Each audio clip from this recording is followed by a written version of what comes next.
ท่านที่เป็นราชภัฏผู้จำต้องลาสิกขาบททั้งหลายในการบรรยายของเราในครั้งนี้เป็นครั้งที่หนึ่งหรือครั้งแรกแห่งการบรรยายชุดหนึ่งที่เราจะเรียกว่ามหาวิทยาลัยต่อหางหมา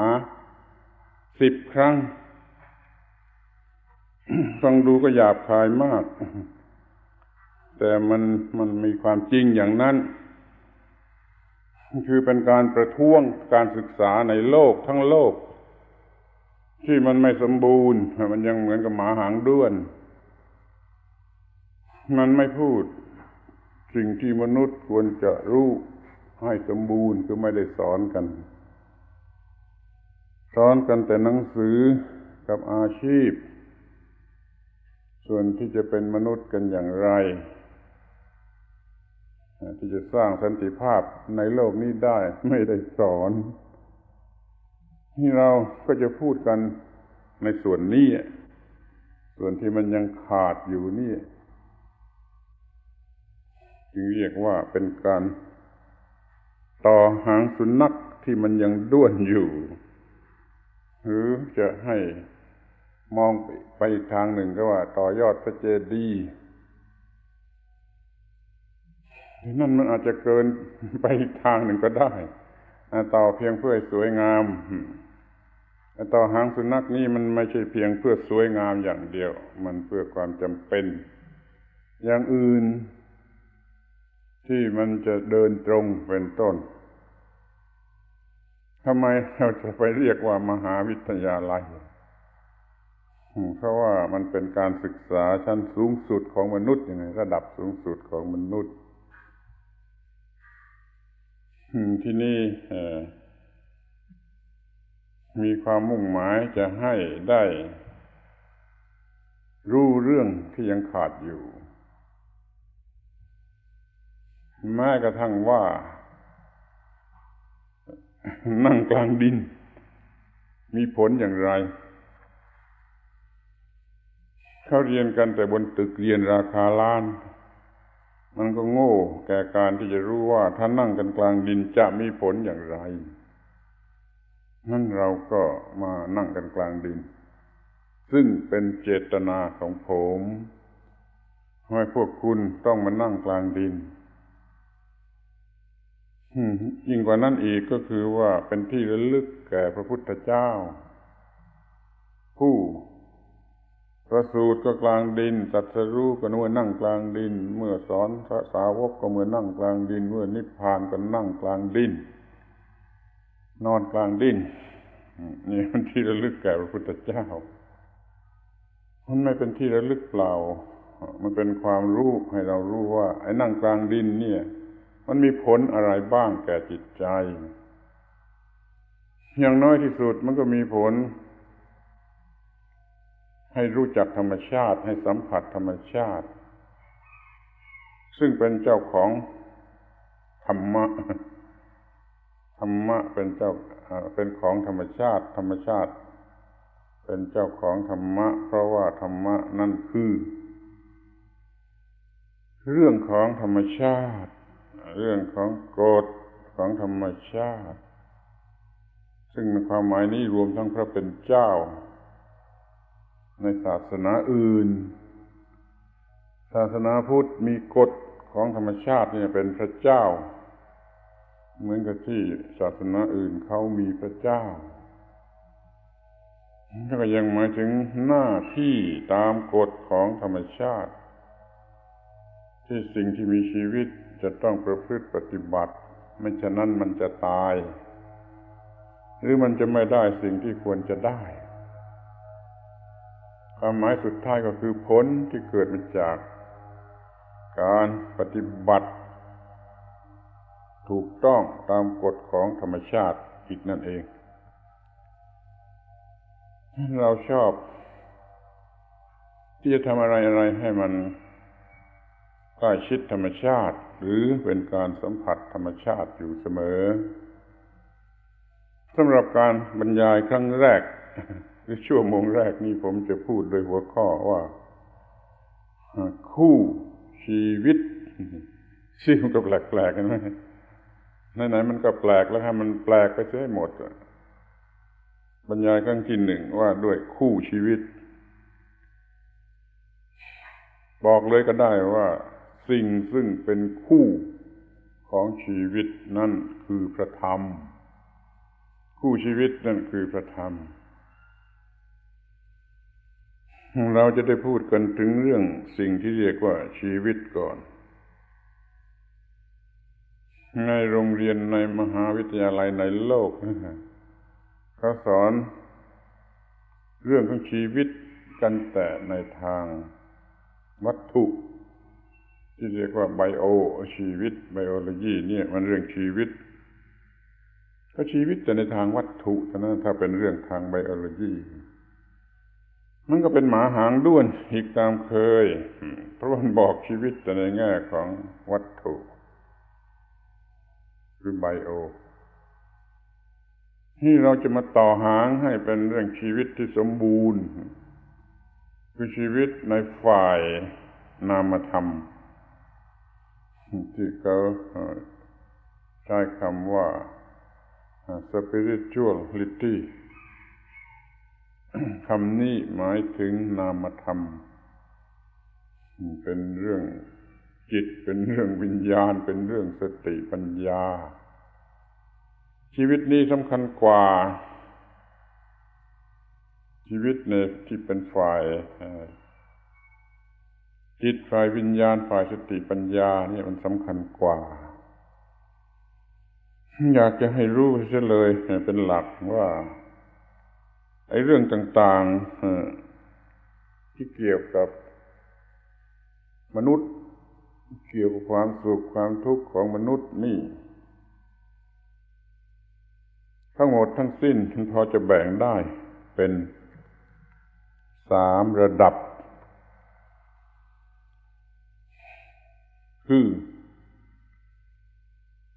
ทางกาย1ทางจิต1ทางวิญญาณ1ก็เป็นที่ต้องขอบอกกล่าวว่ามันเป็นคำที่ต้องตั้งขึ้นเองบ้างเพราะมันไม่มีคำนี้ใช้มาก่อนเมื่อคุณเข้าใจความหมายหรือตัวจริงของสิ่งเหล่านี้แล้วก็รู้ได้เองว่าไม่ได้มีคำที่พูดกันอยู่ก่อนต้องตั้งคำขึ้นใหม่หรือว่าคุณจะไปตั้งเอาเองตามชอบใจต่อไปก็ได้แต่เดี๋ยวนี้เราจะใช้คำว่า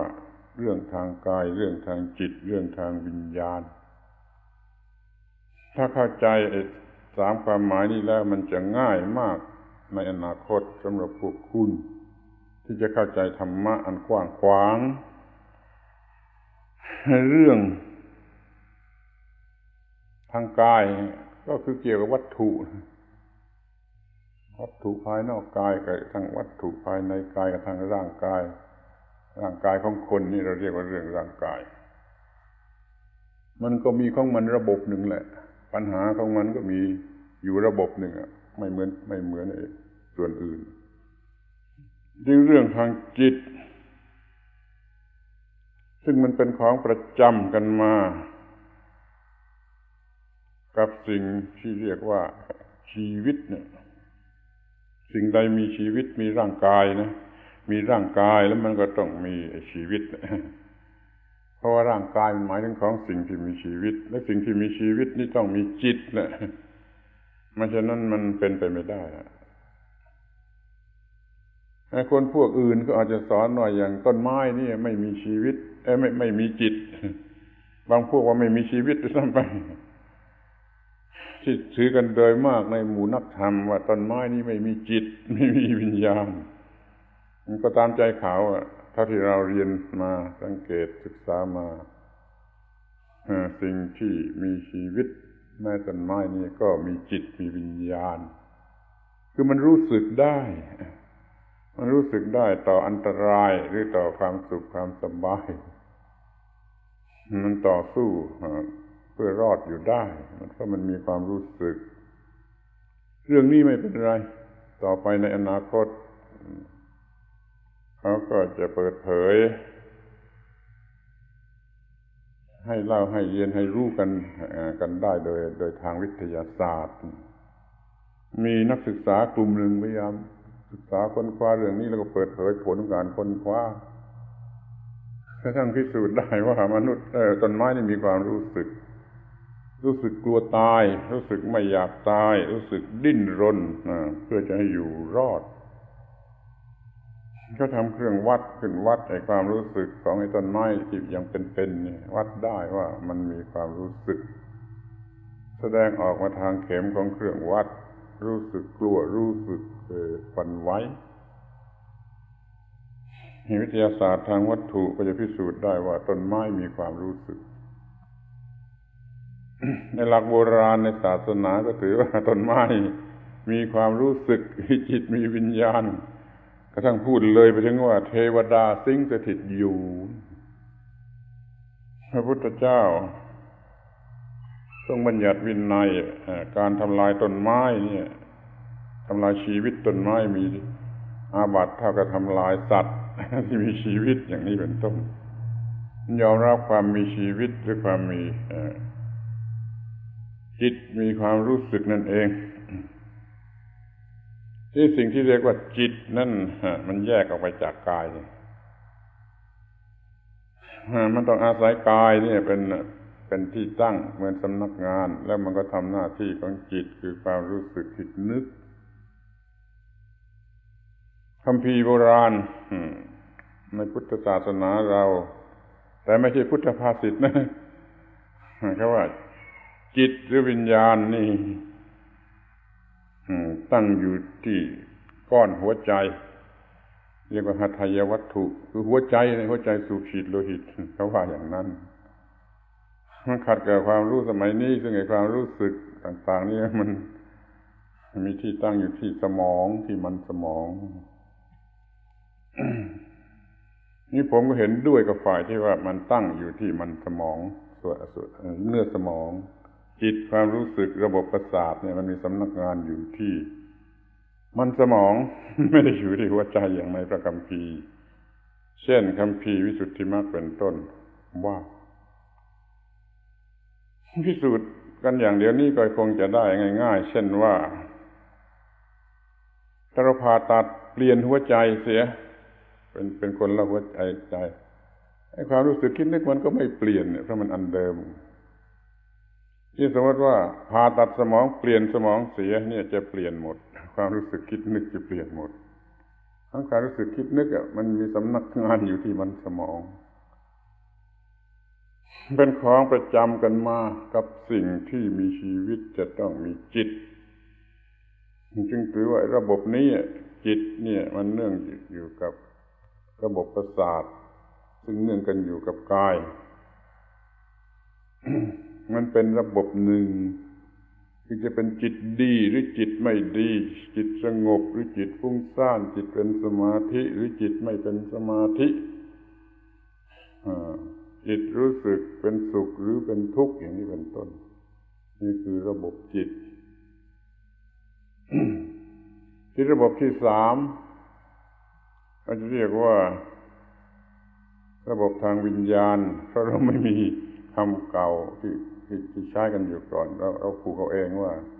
ทางวิญญาณเพื่อตรงกับที่พวกฝรั่งเขามีคำว่า spirituality ขึ้นมา spiritual นี่เดี๋ยวนี้ใช้กันมากความสุขทาง spiritual แล้วก็เขาไม่หมายถึงวัตถุเลยเขาหมายถึงเรื่องทางสติปัญญาที่แสดงออกมาทางจิตผมใช้คำว่าทางวิญญาณไปก่อนเรามีจิตเข้มแข็งสมบูรณ์ปกติแต่เราเป็นคนโง่ก็ได้ส่วนนั้นส่วนที่จะมีสติปัญญาเฉลียวฉลาดหรือไม่ละเอียดที่สุดนั่นมันเป็นอีกระบบหนึ่งเราเรียกว่าระบบฝ่ายวิญญาณ ร่างกายอยู่ฝ่ายนี้ อ้จิตนี่มันอยู่ตรงกลางมันเนื่องอยู่กับกายโดยอาศัยกายเป็นที่ตั้งและจิตนี่มันเนื่องกันอยู่ฝ่ายระบบสูตรฝ่ายวิญญาณโน้นเพราะว่าจิตนี่มันเป็นที่ตั้งของระบบ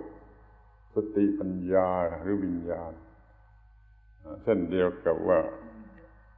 กายเป็นที่ตั้งของจิตนั้นหลับตาดูสักหน่อยว่าจิตมันอยู่ตรงกลางฝ่ายนี้มันเนื่องอยู่กับกายอาศัยกายตั้งอยู่และฝ่ายนี้มันเนื่องอยู่กับวิญญาณที่เขาเรียกว่าวิญญาณมันเป็นที่ตั้งของระบบวิญญาณมันอยู่เป็น3ระบบอย่างนี้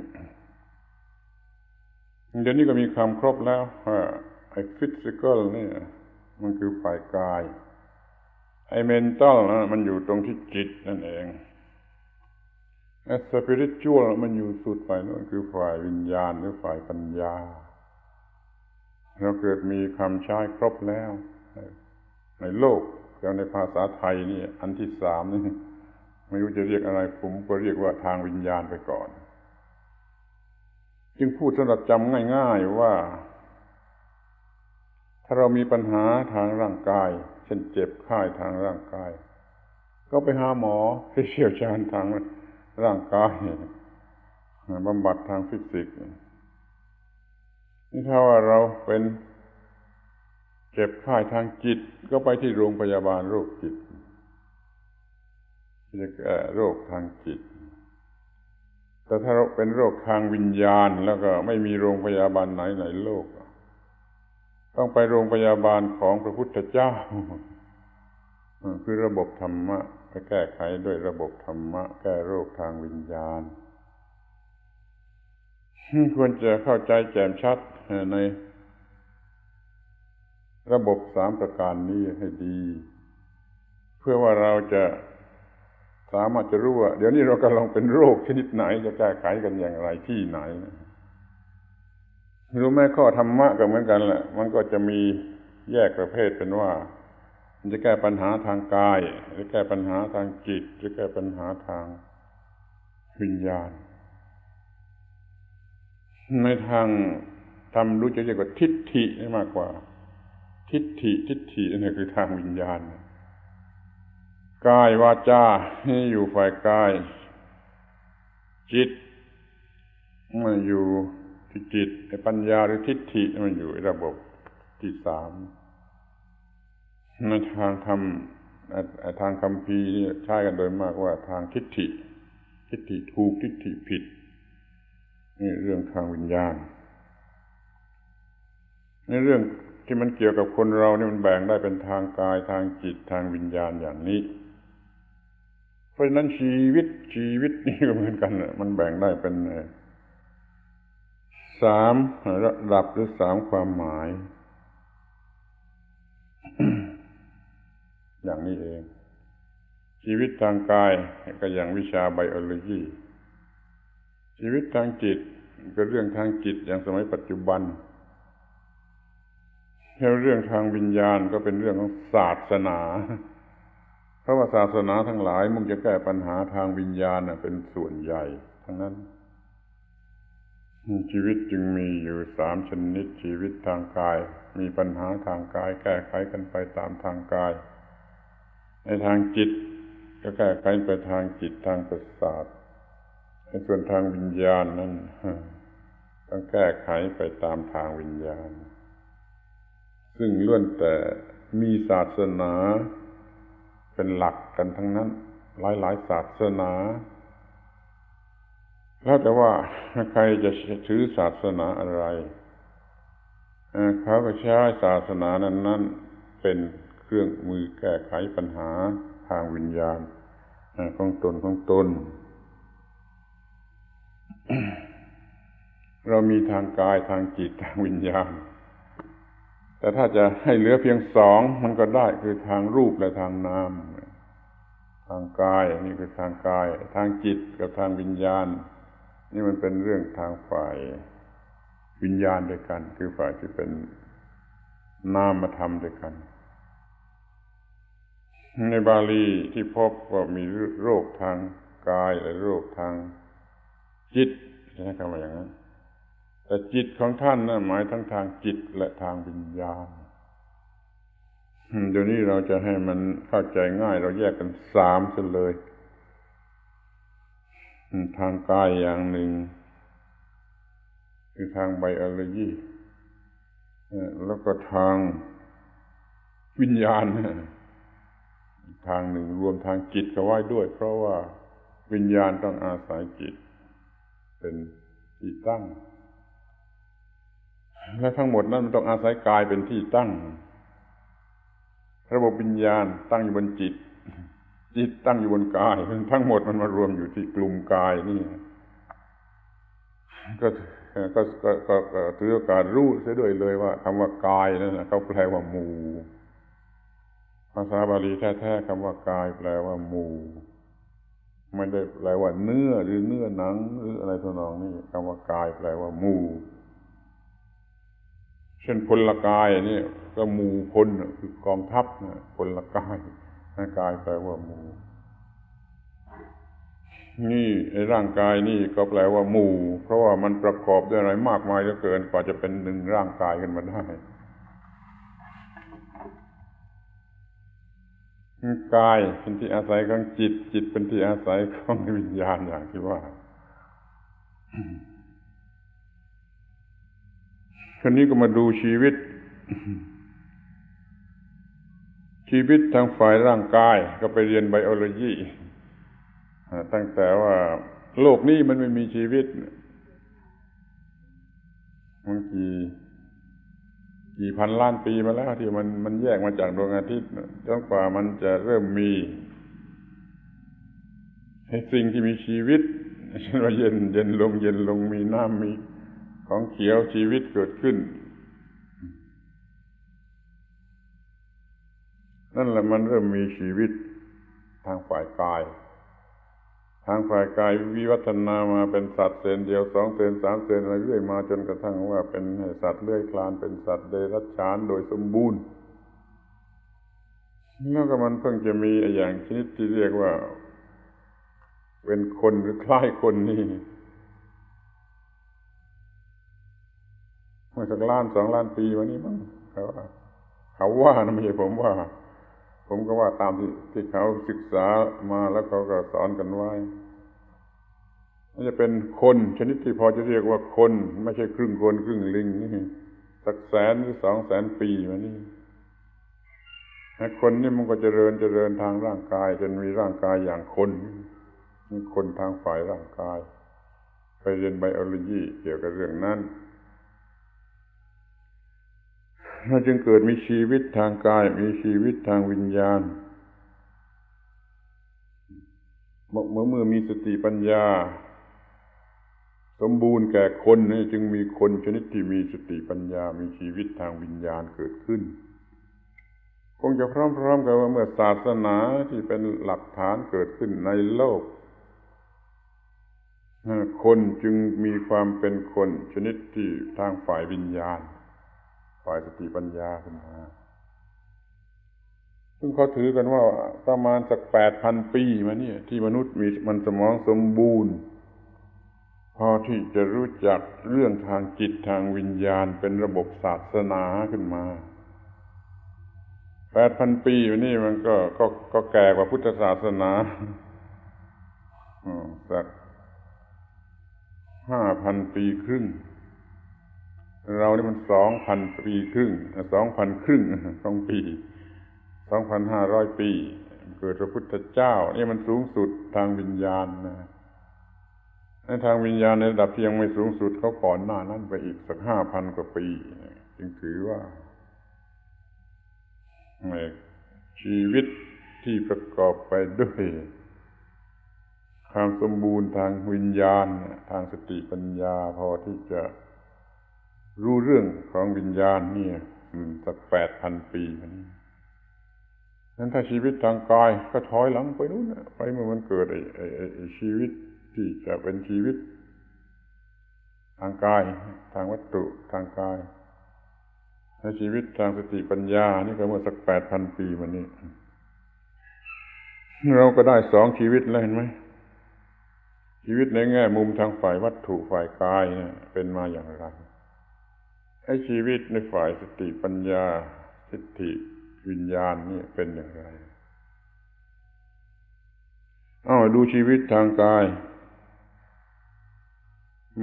มันเป็นเรื่องทางร่างกายมันก็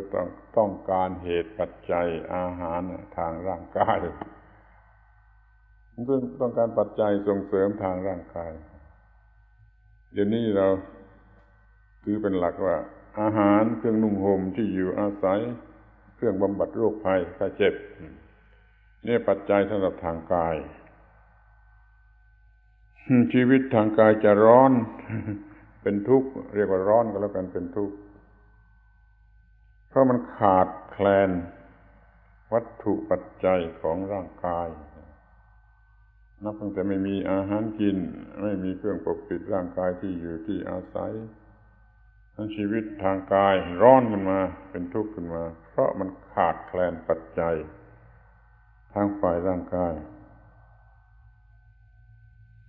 ชีวิตทางกายมันจะเย็นลงไปในความหมายหนึ่งก็เพราะสมบูรณ์ด้วยปัจจัยทางกายตรงกันข้ามไม่มีปัจจัยสี่มันร้อนเป็นทุกข์พอมีปัจจัยสี่สมบูรณ์ถูกต้องนะมันก็เรียกว่าพอจะเย็นได้แต่ว่าเย็นทางกายไม่ใช่เย็นทางใจทีนี้ถ้าว่ามันเกินไปจนเกินความเป็นปัจจัยมันก็เป็นเรื่องเหยื่อของกิเลสกินดีเกินไปแต่งตัวนุ่งห่มอะไรเกินไปมันก็เป็นเรื่องของกิเลสมันก็เกิดเรื่องกินเรื่องกามเรื่องเกียรติขึ้นมาเรื่องกินสมบูรณ์ดีถูกต้องดีก็พอจะเย็นถ้ามันเกินไปมันก็เป็นเรื่องร้อนถ้ามันเป็นกินของกิเลสไอ้เรื่องกามนี่ก็เหมือนกันถ้ามันควบคุมได้มันอยู่ในระเบียบมันก็พอจะเย็นได้บ้างไม่กระสับกระส่ายแต่ถ้าเรื่องกามมันสมบูรณ์ขึ้นมามันก็ร้อนอีกเรื่องเกียรติยศชื่อเสียงก็เหมือนกันเมื่อยังต้องการมันก็ร้อนเมื่อไม่ต้องการมันก็เย็นหรือได้ตามที่ต้องการมันก็พอจะเย็นแต่ถ้าเราไปหลงไปบ้ามันก็ร้อนอีกเลยคำว่ากินกามเกียรติสามคำนี้ถ้าไม่ถูกต้องคือไม่พอดีแล้วก็จะร้อนมากไปน้อยไปเลยมันก็ร้อนนะถ้าพอดีแล้วควบคุมได้พอจะเย็นทางร่างกายได้บ้างชีวิตทางกายด้านโลกด้านโลกียะเนี่ย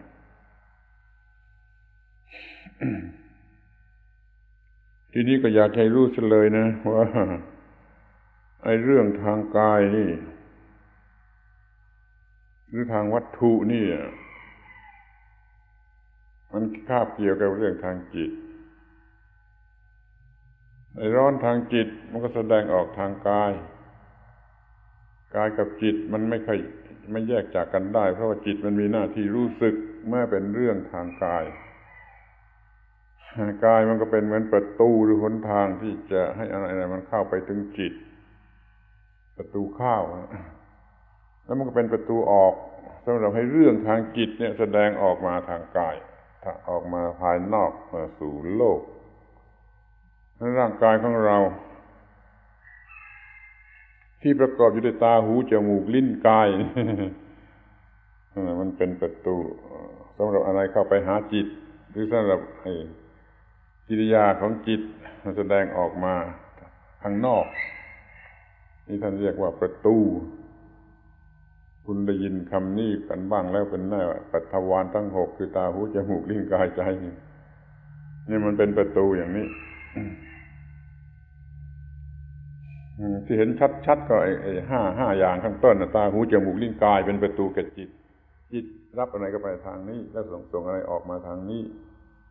แต่ถ้าจะให้จิตมันเป็นประตูมันก็ลึกเข้าไปกว่านั้นนะจิตมันเป็นประตูคิดนึกรู้สึกรับอารมณ์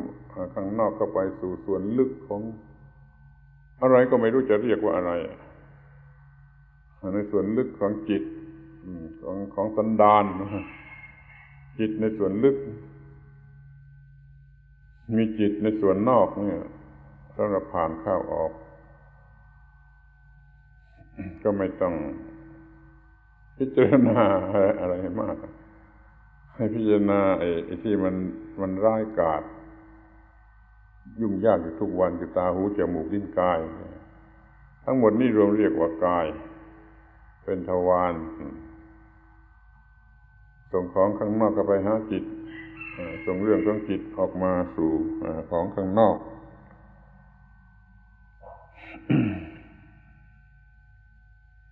ที่นี่อยากให้รู้ซะเลยที่เกี่ยวกับทวารเหล่านี้นะพระพุทธเจ้าท่านตรัสว่า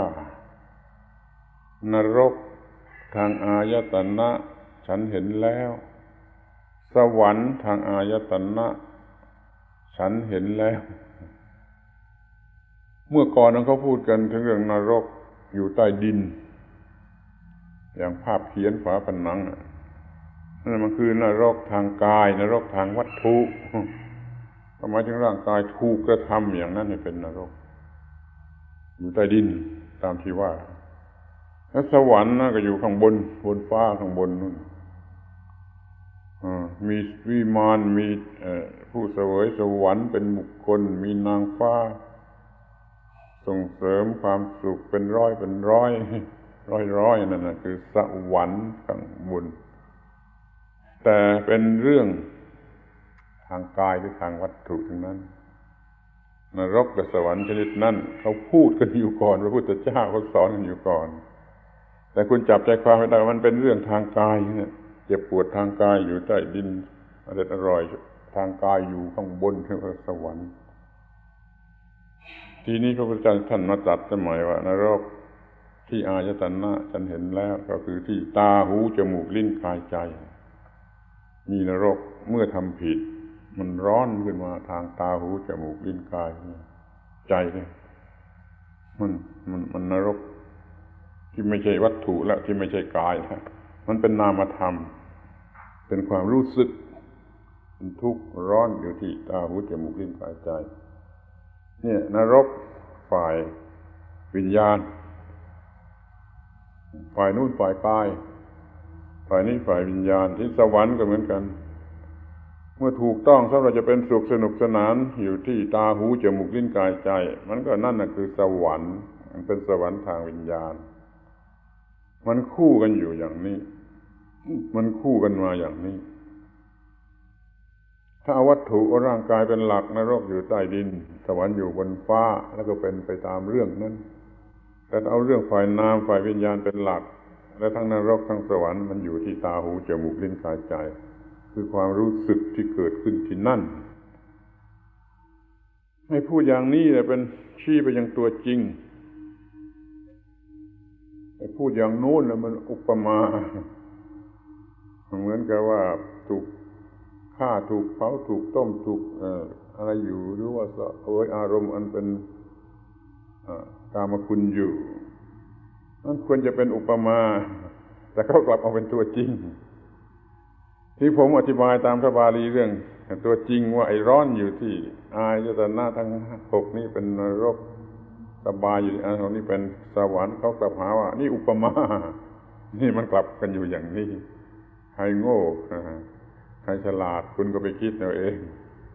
แต่ผมยืนยันตามหลักของพระพุทธเจ้าว่านี่คือจริง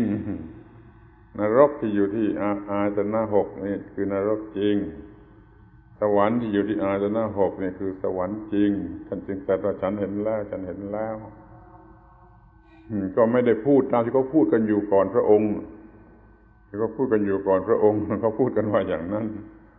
มันจะเป็นเรื่องคาดคะเนหรือเป็นอะไรก็ตามใจเขาถ้าเราจะไม่ไปแตะต้องเราจะไม่ไปคัดค้านนี่คุณช่วยจำไว้สักข้อด้วยนะแทรกให้ได้ยินเมื่อมีอะไรเกิดขึ้นไม่ตรงกับลัทธิของเราพระพุทธเจ้าท่านว่าอย่าไปคัดค้านแล้วก็ไม่ต้องยอมรับ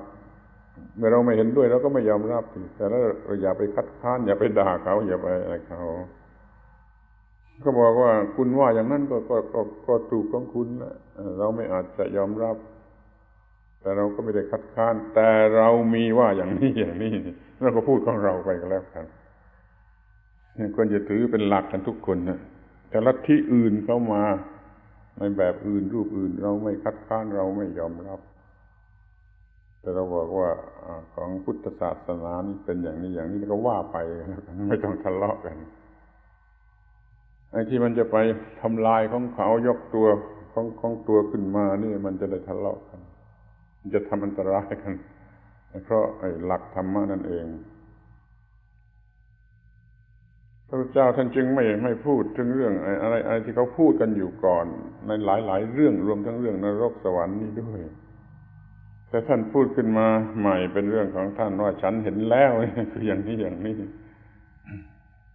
นั้นเรามีนรกสวรรค์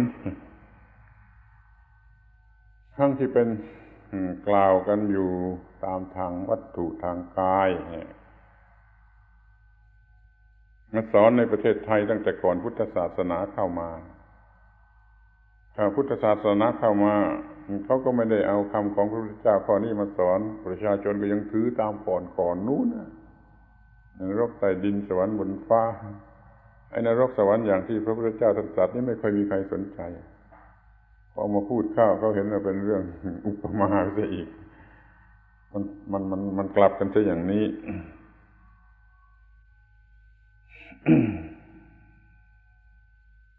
เรื่องวัตถุหรือกายกับจิตหรือวิญญาณน่ะมันจะมีความหมายคนละทางอย่างนี้เช่นเรื่องนรกสวรรค์ทางฝ่ายกายนรกสวรรค์ทางฝ่ายวิญญาณเป็นต้นเราจำเรื่องที่จะเป็นเครื่องเปรียบเทียบได้ง่ายคำสอนในอังคุตรนิกายที่พระเจ้าตรัสว่าการร้องเพลงคือการร้องไห้การเต้นรำคืออาการบ้าการหัวเราะเป็นเรื่องของเด็กนอนเบาะคือท่านไม่ยอมรับคุณค่าของมันอย่างที่คนทั่วไปยอมรับเช่นคำว่าร้องเพลงเดี๋ยวนี้เต็มไปทั้งกรุงเทพไม่นิยมเพลงร้องเพลงเทปเพลงนี่จะขายมากกว่าเทปอะไรหมดท่านตรัสว่าไอ้ร้องเพลงนี่มันคือร้องไห้คนโง่มันร้องไห้ทางวิญญาณมันมีอาการเหมือนคนร้องไห้หูตาคางคอมันร้องเพลงเหมือนคนร้องไห้จริงว่าไอ้ร้องเพลงมันคือร้องไห้ของคนโง่ที่เต้นรำก็เหมือนกันทั่วโลกมันนิยมเต้นรำเป็นอาการของคนบ้ามันเป็นอาการของคนบ้าที่เมื่อหัวเราะชอบหัวเราะกันนักอะไรก็ชอบยั่วให้หัวเราะหนังสือประเภทช่วยหัวเราะขายดีที่สุดนะเนี่ยมันเด็กอ่อนนอนเบาะนะเป็นเรื่องปัญหาของเด็กอ่อนนอนเบาะนั่นเราก็ดูที่ว่าร้องเพลงเต้นรำหัวเราะสวนเสเฮฮามันเรื่องฝ่ายกายถ้าเรื่องทางฝ่ายจิตฝ่ายวิญญาณแล้วมันก็คือเรื่องร้องไห้เรื่องบ้าเรื่องเด็กไม่เดียงสานี่คุณพอจะเข้าใจได้มั้งว่าเรื่องกายเรื่องจิตเรื่องวิญญาณมันอยู่กันคนละระบบถ้าเราเอามาปนกันเราจะพูดกันไม่รู้เรื่องเช่นเรื่องนรกสวรรค์นี่เอาอย่างทั้งอย่างทางกายกับทางฝ่ายวิญญาณมาปนกันแล้วมันก็พูดกันไม่รู้เรื่องเป็นนั้นว่าไอ้เรื่องชีวิตทางกายนี่ขอให้เป็นระบบกายไปให้หมดที่มาทางวิญญาณระบบจิตระบบวิญญาณมันก็มีอะไรที่ตรงกันข้ามนะเพราะว่าวิญญาณนี่เป็นคำประหลาดที่สุดซึ่งผมก็ยอมรับว่าจนปัญญาที่หาหลักเกณฑ์ที่แน่นอน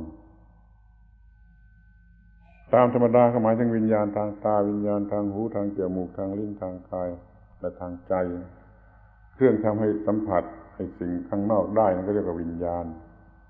ให้รู้แจ้งรู้ประจักษ์ต่อสิ่งภายนอกได้ก็เรียกว่าวิญญาณเมื่อมีอะไรมากระทบตาหูจมูกลิ้นกายใจก็เกิดวิญญาณขึ้นมา นี่เขามีคำว่าวิญญาณอย่างอื่นมาแต่ก่อนโน้นวิญญาณปฏิสนธิวิญญาณจุติไปเกิดใหม่นั่นก็มีนะวิญญาณในความหมายอย่างนั้นก็มีแล้ววิญญาณในความหมายที่ลึกที่สุดสูงสุดที่สุดท่านเล็งถึงพระนิพพานเรียกพระนิพพานว่าวิญญาณเพราะว่าเป็นสิ่งที่เราอาจจะรู้สึกได้ทางวิญญาณด้วยวิญญาณเรียกพระนิพพานว่าวิญญาณว่าวิญญาณนั้น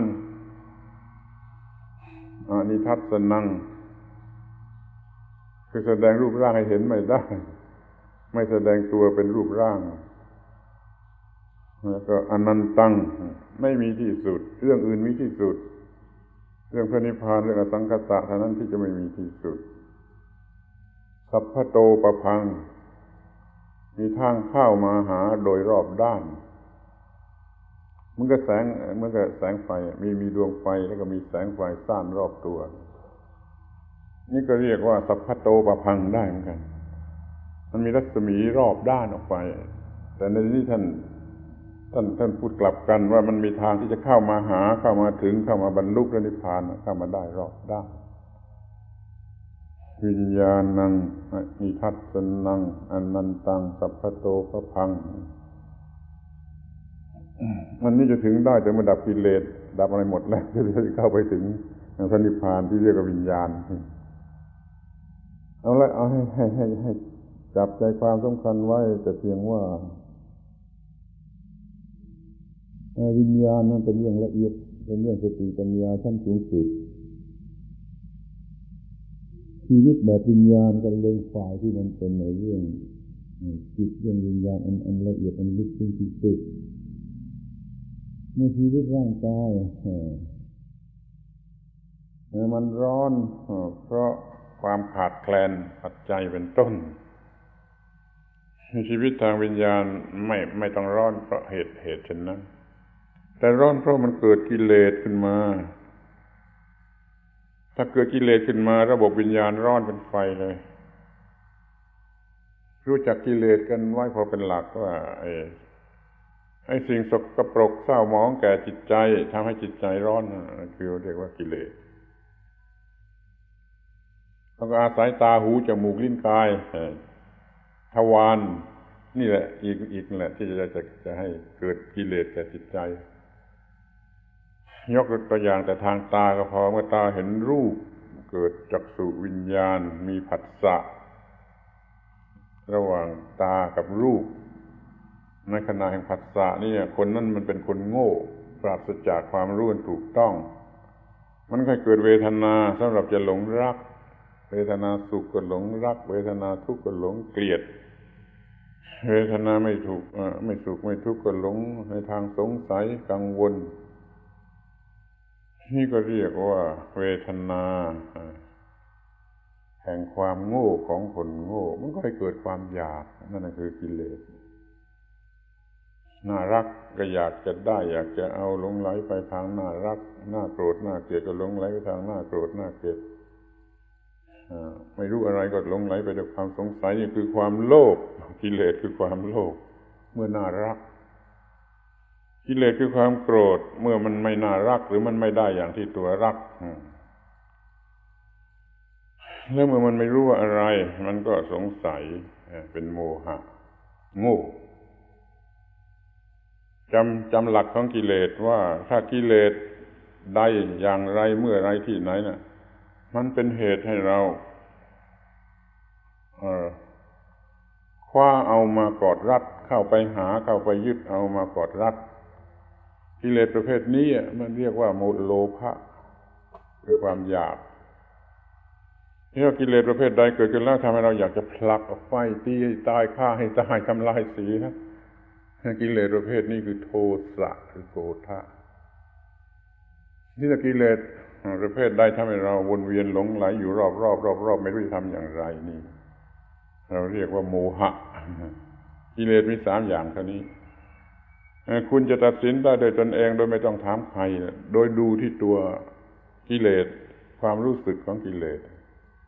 ถ้ามันเข้าผสมเข้าหาเข้ายึดถือเข้ากอดรัดก็เป็นพวกโลภะ ถ้าพวกนี้แยกออกจากกันทำลายกันเสียก็เป็นโทสะโกฏะถ้ามันวนอยู่ในความโง่เราก็เรียกว่าโมหะจำไว้เป็นหลักผมอุตส่าห์สังเกตศึกษา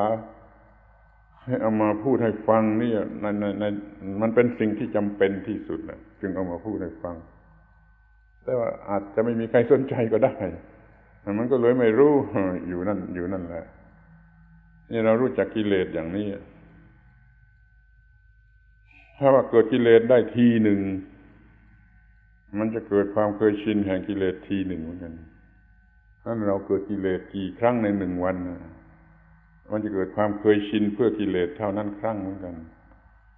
ความเคยชินนั้นเหมือนกับเก็บไว้คือสะสมกิเลส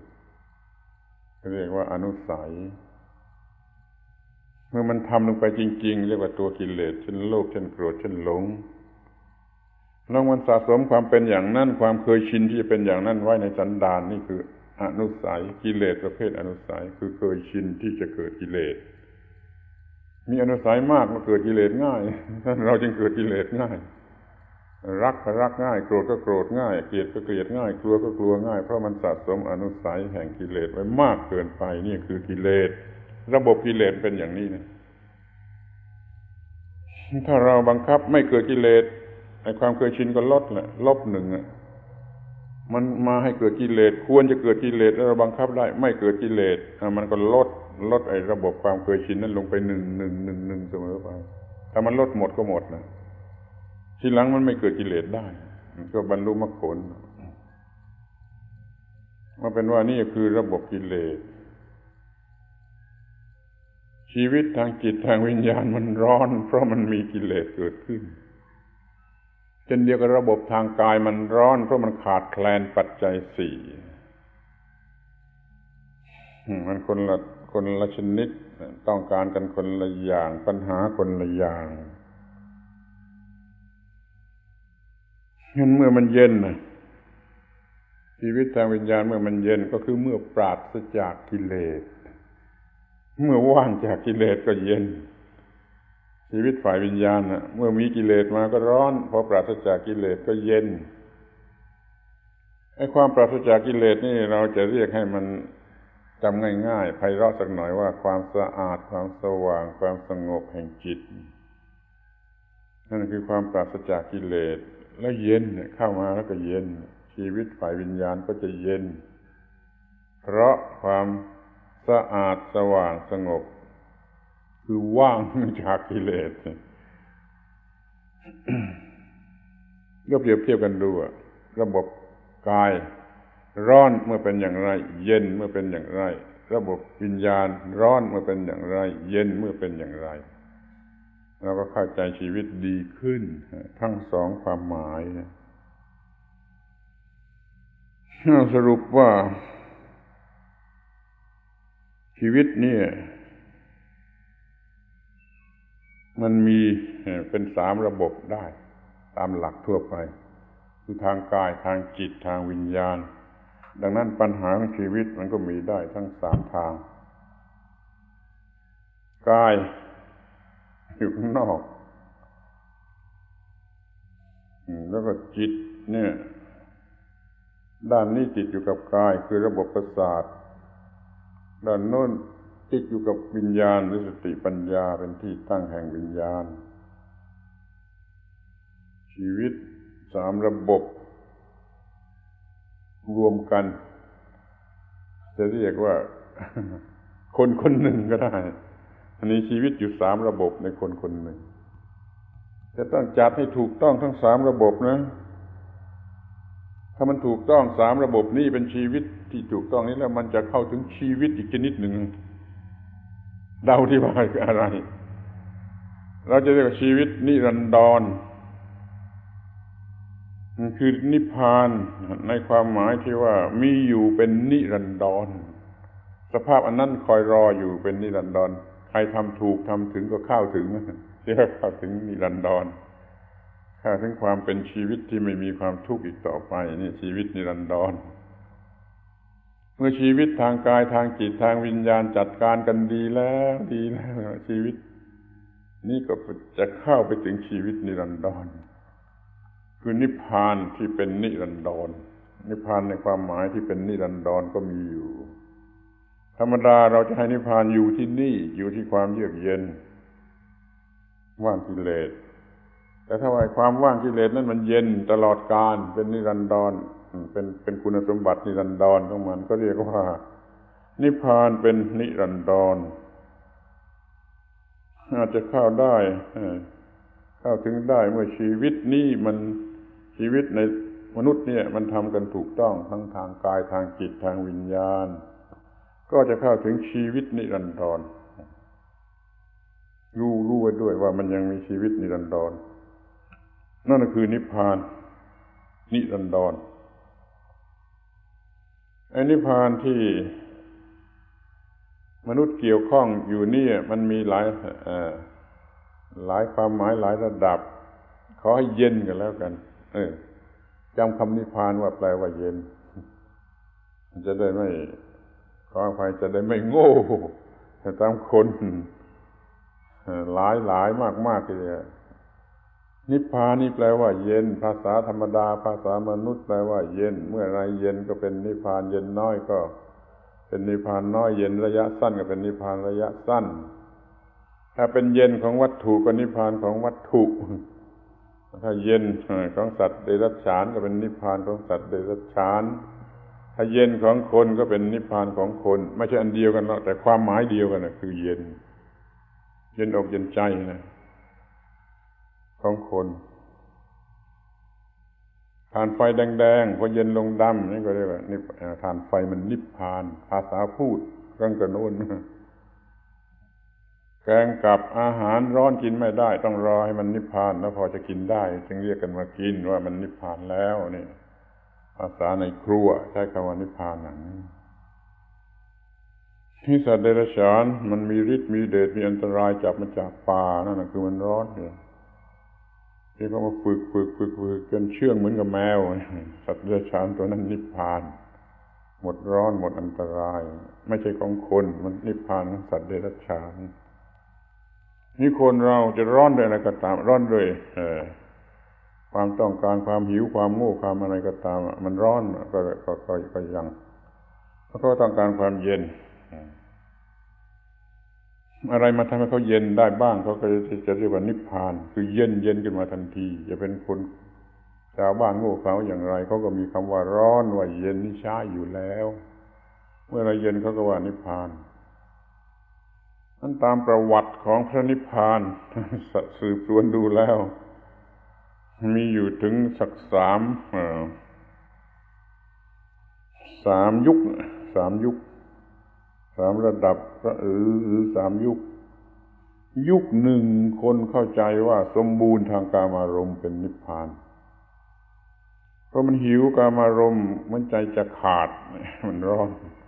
พอได้กามารมณ์มาสนองความอยากมันก็สบายใจเหมือนกับว่าเย็นคือหลอกมันเย็นหลอกแต่เย็นเพราะได้กามารมณ์นี่ก็ถือว่าเป็นนิพพานบัญญัติว่าเป็นนิพพานกันมายุคหนึ่งแล้วในครั้งโบราณก่อนพุทธกาลนิพพานที่กามารมณ์สมบูรณ์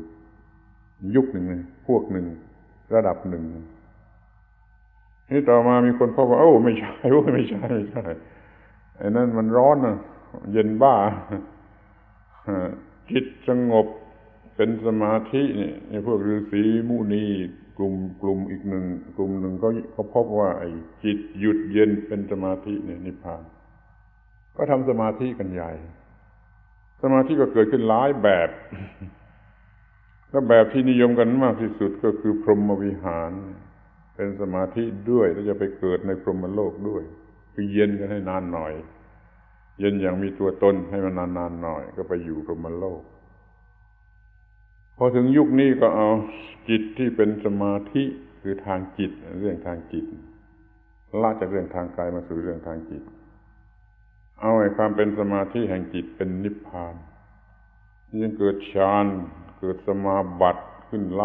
ายระดับจนสูงสุดนี่เป็นนิพพานเนี่ยทีนี้พระพุทธเจ้าจะเกิด พระเจ้าเกิดขึ้นเป็นพระสิทธัตถะก็ไปเที่ยวศึกษาไอ้ระบบเหล่านี้หมด ระบบสุดท้ายของไอ้เรื่องเย็นโดยสมาธิที่เรียกว่าเนวสัญญานาสัญญายตนะนะท่านก็ไปศึกษาทดลองกับอาจารย์คนสุดท้ายคืออุทกดาบทรามบุตรโอ้ท่านว่าไม่ใช่เย็นแท้ยังไม่ยอมรับว่าเป็นนิพพานท่านก็ออกมาหาของท่านเองจนพบว่าระบบสิ้นกิเลสนู่นนี่เรื่องทางวิญญาณใช่ไหมเรื่องทางวิญญาณโดยสมบูรณ์สิ้นกิเลสเนี่ยเย็นเป็นนิพพานจริงระบบกายเย็นโดยกามารมณ์นี่ไม่ไหวที่ระบบจิตเย็นเป็นสมาธินี่ก็ยังไม่ใช่สูงสุดพอมาถึงระบบวิญญาณมีสติปัญญาถึงที่สุดตัดกิเลสหมดนี่เป็นนิพพานแท้สูงสุดนิพพาน3 ยุคมันก็ขึ้นอยู่กับกายกับจิตกับวิญญาณเหมือนกันนี่นิพพานรู้จักนิพพานกันไว้ในความหมายว่าเย็นแต่แล้วจะไม่ผิดพลาดนะแล้วก็จะไม่โง่หลงว่าจะต้องรอกันอีก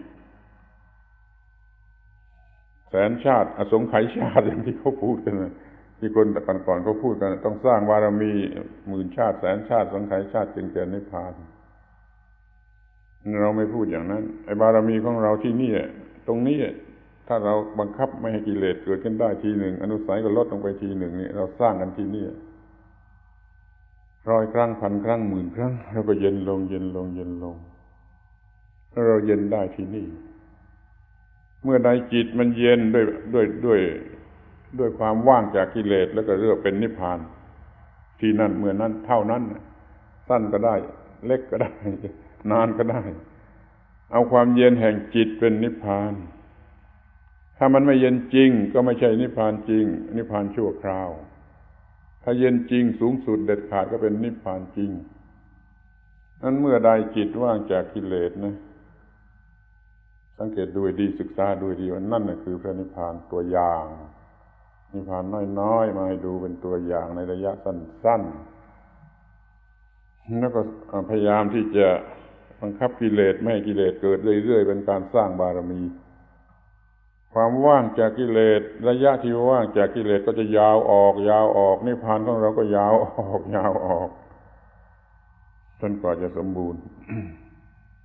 หรือว่านิพพานของเรายังน้อยอยู่เพราะละกิเลสได้น้อยก็ให้มันมากขึ้นนิพพานก็ใหญ่ขึ้นและสมบูรณ์นั้นหวังนิพพานที่นี่และเดี๋ยวนี้จะถูกต้องตามหลักของพระพุทธเจ้าที่ไหนมีเย็นเพราะว่างจากกิเลสที่นั่นเป็นนิพพานแต่ว่างจากกิเลสก็คืออย่าไปหลงที่รูปเสียงกลิ่นรสโผฏฐัพพะธรรมารมณ์อย่าไปหลงอารมณ์ที่ตาหูจมูกลิ้นกายใจอย่าไปกำหนัดยินดีอย่าไปยึดมั่นที่นั่นแล้วกิเลสก็ไม่เกิดอุปาทานใช้คำว่าระบุชัดว่าไม่เกิดอุปาทานคือไม่เกิดกิเลสเมื่อไม่เกิดกิเลสอย่างนี้ไม่มีอุปาทานอย่างนี้ตนก็รู้สึกเย็นอยู่ในใจก็คือรู้สึกเองท่านก็เลยเรียกว่าทิฏฐธรรมนิพพานทิฏฐธรรมแปลว่ารู้สึกด้วยตนเองคือเรารู้สึกด้วยจิตใจของเราเองอย่างที่เขาเรียกว่า experience อันนี้คือสันทิฏฐิโกรู้สึกอยู่ในใจด้วยตนเองนั่นน่ะเป็นทิฏฐธรรมะไอ้เย็นที่รู้สึกอยู่ด้วยตนเองอย่างนี้เรียกว่าทิฏฐธรรมนิพพานขอให้สนใจให้สะสมรวบรวมไว้อย่าทีละเล็กทีละน้อยก็ตามใจให้มันมากขึ้นจะมีทิฏฐธรรมนิพพานที่รู้สึกเองนี่มากขึ้นจนกว่าจะสมบูรณ์ชีวิตทางวิญญาณมันต้องการอาหารนี่คือธรรมะที่ให้เย็นให้เป็นนิพพานอย่างนี้เรียกว่าชีวิตฝ่ายวิญญาณชีวิตฝ่ายกายทำให้ถูกต้องชีวิตฝ่ายจิตทำให้ถูกต้องชีวิตฝ่ายวิญญาณทำให้ถูกต้องแล้วก็จะเข้าถึงชีวิตนิรันดรคือนิพพานนิรันดรคุณควรจะตอบได้แล้วมั้งทุกคนที่นั่งฟังถ้าไม่หลับในอะไรเป็นคู่ชีวิต เพราะว่าไอ้การบรรยายครั้งแรกนี่จะพูดถึงเรื่องสิ่งที่เป็นคู่ชีวิต ถ้าที่บรรยายมาแล้วนี่พอจะจับได้หรือยังว่าอะไรมันเป็นคู่ชีวิตคู่ชีวิตเนี่ยผัวคู่ชีวิตถ้าอย่างนั้นก็ได้มันก็เป็นฝ่ายร่างกายชีวิตฝ่ายร่างกายมันจะมีเมียมีผัวจะเป็นคู่ชีวิตแต่ถ้ามันเป็นชีวิตฝ่ายจิตฝ่ายวิญญาณมันก็ไม่ใช่นะมันคือมันมีอะไรมันก็คือสิ่งที่เราเรียกกันว่าธรรมะธรรมะนั่นแหละเมื่อวานก็บอกแล้วธรรมะสี่ความหมายอันนี้มีประโยชน์มากถ้าจำไว้ได้แล้วก็จะช่วยเข้าใจธรรมะง่ายธรรมะคือธรรมชาติธรรมะคือกฎธรรมชาติธรรมะคือหน้าที่ตามธรรมชาติธรรมะคือผลจากหน้าที่ตามธรรมชาติร่างกายชีวิตจิตใจนี่มันเป็นธรรมชาตินะดูดีๆนะมันเป็นตัวธรรมชาติเป็นตัวชีวิตตัวเองธรรมชาติน่ะร่างกายเรานี่ประกอบด้วยร่างกายนี่ก็คือตัวธรรมชาติดินน้ำลมไฟคือตัวธรรมชาติแล้วก็จิตที่มันเกิดปรุงขึ้นเป็นจิตในร่างกายนี้นั่นก็ยังเป็นธรรมชาติกายก็ธรรมชาติจิตก็ธรรมชาตินั่นเป็นตัวชีวิตก็คือตัวธรรมชาตินั่นเองนี่มันจะยิ่งกว่าคู่ชีวิตมั้งเพราะมันเป็นชีวิตตัวเองทีนี้กฎของธรรมชาติไอ้ร่างกายเป็นธรรมชาติไอ้กฎของธรรมชาติก็คือที่มันควบคุมร่างกายนี้อยู่ร่างกายซึ่งเป็นธรรมชาติถูกควบคุมอยู่โดยกฎของธรรมชาติดังนั้นร่างกายนี้หรือชีวิตนี้จึงเป็นไปตามกฎของธรรมชาติมีเกิดมีแก่มีเจ็บมีตายมีอย่างนั้นอย่างนี้มันก็เรื่อยไปตามที่มันจะต้องเป็นไปตามกฎแล้วมันยังมีกฎที่ร้ายกาจคือว่าทำอย่างนี้เป็นทุกข์นะทำอย่างนี้ไม่ทุกข์นะนี่กฎที่ร้ายกาจกฎธรรมชาติที่ควบคุมชีวิตนี้อยู่กฎธรรมชาตินั่นแหละมันควบคุมชีวิตอยู่จะเรียกว่ามันคู่ชีวิตหรือมันจะเป็นนายของชีวิตก็ตามใจแต่มันคู่กันอยู่กับชีวิตเพราะว่าชีวิตมันคือธรรมชาติไอ้กฎของธรรมชาติมันก็อยู่กับธรรมชาติที่นี่ถ้าทำในความหมายที่ถัดไปหน้าที่ตามกฎของธรรมชาติสิ่งที่มีชีวิตทั้งหลายทั้งต้นไม้ทั้งสัตว์เดรัจฉานทั้งมนุษย์เนี่ยมันจะต้องมีหน้าที่ตามกฎของธรรมชาติไม่งั้นมันจะต้องตายแล้วหรือมันไม่ได้ชนิดที่ดีที่สุดที่มันควรจะได้นี่เราก็มีหน้าที่ตามกฎของธรรมชาติโดยการชีวิตทั้งหลายต้องหาอาหารกินจะต่อสู้อันตรายจะต้องทำทุกอย่างเพื่อให้รอดชีวิตอยู่ได้นี่คือหน้าที่ตามกฎของธรรมชาตินี่คู่กับชีวิตอย่างยิ่งถ้าหน้าที่นี้มันไม่มีมันออกไปเสร็จแล้วชีวิตนี้จะต้องตายนะคุณลองไม่กินอาหารดูสิมันก็จะแย่นะเพียงจะไม่อาบน้ำนี่ก็จะแย่สักเท่าไหร่เพียงไม่บริหารร่างกายนั้นมันก็จะแย่ไอ้หน้าที่ตามกฎของธรรมชาตินี่คือคู่ชีวิตที่พระพุทธเจ้าเอามาสั่งสอนเป็นพระศาสนาขึ้นมานั่นคือหน้าที่ตามกฎของธรรมชาติศีลก็ดีสมาธิก็ดีปัญญาก็ดีเป็นระบบหน้าที่ตามกฎของธรรมชาติที่ต้องรู้และต้องทำเราเรียกว่าพระธรรมพระศาสนาศีลสมาธิปัญญาหน้าที่ตามกฎของธรรมชาตินี่คือธรรมะที่ต้องอยู่กับเราเป็นคู่ชีวิตกับเราคือพระธรรมพระธรรมนั่นแหละเป็นคู่ชีวิตใครมีแฟนก็ไปบอกแฟนด้วยว่าคุณไม่ใช่คู่ชีวิตพระธรรมแล้วก็พระธรรมเนี่ยเป็นคู่ชีวิตของเธอด้วยพระธรรมเป็นคู่ชีวิตของฉันด้วยเราแต่ละคนมีพระธรรมเป็นคู่ชีวิตด้วยกันอย่างโง่มันมากนักเดี๋ยวน้ำตาจะร่วงถ้าว่าเอาคนเป็นคู่ชีวิตก็ได้มันจะมีน้ำตาร่วงเพราะมันเป็นไปไม่ได้มันเป็นไปได้ผิวเผินเกินไปเพราะไอ้ร่างกายนั่นมันหลอกลวงเกินไปนี่เรามีธรรมะเป็นคู่ชีวิตแล้วก็ได้ผลออกมาเป็นมรรคผลนิพพานศีลสมาธิปัญญานี่เป็นพระธรรมคู่ชีวิตปฏิบัติแล้วได้ผลคือมรรคผลนิพพานมีผลของการที่มีคู่ชีวิตชนิดนี้ ควรจะมองเห็นขนาดพอเป็นสันทิฏฐิโกได้ไม่ต้องเชื่อผมคุณเชื่อตัวเองที่ว่าพูดมันนี่มันจริงหรือไม่จริงธรรมะต้องเป็นสันทิฏฐิโกเสมอถ้าเชื่อคนอื่นอย่างนั้นใช่ไม่ได้จะเชื่อครูบาอาจารย์ไหนก็ไม่ถูกต้องเห็นเองและเชื่อเองพระพุทธเจ้าท่านตรัสอย่างนี้พระเจ้าท่านตรัสว่าฉันพูดก็อย่าเพิ่งเชื่อไปมองดูด้วยยถาภูตะสัมมปัญญาของตนเองเห็นก่อนแล้วจึงเชื่อข้อสุดท้ายของกาลามสูตรมีอยู่ว่ามาสมโนโนครูติอย่ารับเชื่อว่าเพราะคนนี้เป็นครูของข้าพเจ้าเพราะสมณะนี้เป็นครูของข้าพเจ้าก็คือพระพุทธเจ้านั่นเองท่านบอกว่าอย่าเชื่อเพราะว่าสมณะนี้เป็นครูของข้าพเจ้าเป็นครูของเรานั่นเรามีสิทธิที่จะไม่เชื่อภายนอกไม่เชื่อคนไม่เชื่ออะไรแต่เราฟังได้เราไปมาทดสอบปฏิบัติดูได้พอเห็นชัดอย่างนี้แล้วก็เชื่อแล้วบางอย่างมันมองเห็นได้อะไรจะเป็นคู่ชีวิตโดยแท้จริงของเรานี่เดี๋ยวนี้เราก็พอจะมองเห็นได้ข้อที่มองเห็นได้อย่างนี้คือสันทิฏฐิโกทำแล้วมันมีอยู่จริงพอที่จะเป็นเอหิปัสสิโกไปเรียกเพื่อนมาดูนี่มันมีอยู่อย่างนี้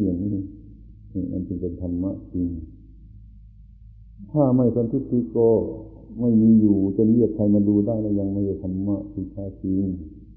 ยังเป็นธรรมะตัวหนังสือเป็นธรรมะคำพูดเป็นธรรมะอะไรก็ไม่รู้ยังไม่มีความเป็นธรรมะโดยสมบูรณ์งั้นถ้าเรามีเย็นเมื่อไรโดยเหตุใดวิธีใดเราเรียกเพื่อนมาดูได้ว่าเย็นอยู่อย่างนี้มาดูนี่ธรรมะจริงนะไม่รู้ก็ใจปิฎกไม่รู้อะไรมากไม่เป็นอาจารย์เลยธรรมะอะไรก็เถอะแต่ถ้าเขาทำโดยวิธีที่จิตมันเย็นว่างจากกิเลสได้แล้วนี่คือนิพพานมาดูนี่ธรรมะที่ทำให้เกิดเย็นนี่เป็นสิ่งสูงสุดคือตัวพระพุทธศาสนาเป็นคู่ของชีวิตถ้าชีวิตไม่มีอันนี้ชีวิตนั้นจะร้อนชีวิตนั้นจะเป็นอันตรายจะเป็นยักษ์เป็นมารเป็นข้าศึกศัตรูขึ้นมาเสียเองถ้ามีธรรมะเข้ามาให้มันชีวิตนี้จะเย็นจะเป็นนิจจะให้ความสงบสุขขอให้รู้จักธรรมะเองเนี่ยในปุ๊บถึงผมไม่บอกคุณไม่รู้ได้เองธรรมะและคู่ชีวิต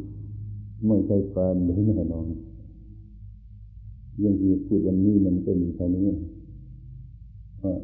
คู่ชีวิตสิ่งที่เป็นคู่ชีวิตคือธรรมะในโลกนี้ในมหาวิทยาลัยไหนก็ยังไม่ได้สอนการศึกษาระบบนั้นยังเป็นหมาหางด้วนจึงเปิดมหาวิทยาลัยต่อหางหมากันที่นี่ให้รู้สิ่งที่ยังไม่รู้ออกไปจนกว่ามันจะสมบูรณ์นี่เราเปิดมหาวิทยาลัยกันสัก10 ชั่วโมงต่อหางหมาวันนี้เรื่องคู่ชีวิตหรือสิ่งซึ่งเป็นคู่ของชีวิตคือธรรมะในฐานะที่เป็นหน้าที่ตามกฎของธรรมชาติซึ่งสิ่งที่มีชีวิตทั้งหลายทั้งปวงจะต้องเคารพจะต้องเชื่อฟังต้องรับเอาถ้าเราเห็นอย่างนี้เราจะรักผู้อื่นด้วยเราจะยอมรับหลักที่ว่าสัตว์ทั้งหลายเป็นเพื่อนทุกข์เกิดแก่เจ็บตายด้วยกันทั้งหมดทั้งสิ้นต้องเป็นชีวิตอย่างเดียวกับเรามีปัญหาอย่างเดียวกับเราร้อนก็ทำผิดเย็นก็ทำถูกเย็นจริงก็เป็นนิพพานได้ด้วยกันถ้าเราก็มีคนที่มีธรรมะเป็นคู่ชีวิตงั้นถ้าคุณจะมีแฟนหรือมีแฟนอยู่แล้วก็ตามทำให้เขามีธรรมะเลยไม่งั้นจะต้องกัดกันเป็นแน่นอนมันเป็นคู่กันไม่ได้มันต้องกัดกันเป็นแน่นอนและการบรรยายนี่มันก็พอต้องควรใจเวลา1 ชั่วโมงแล้วขอให้ติดประชุม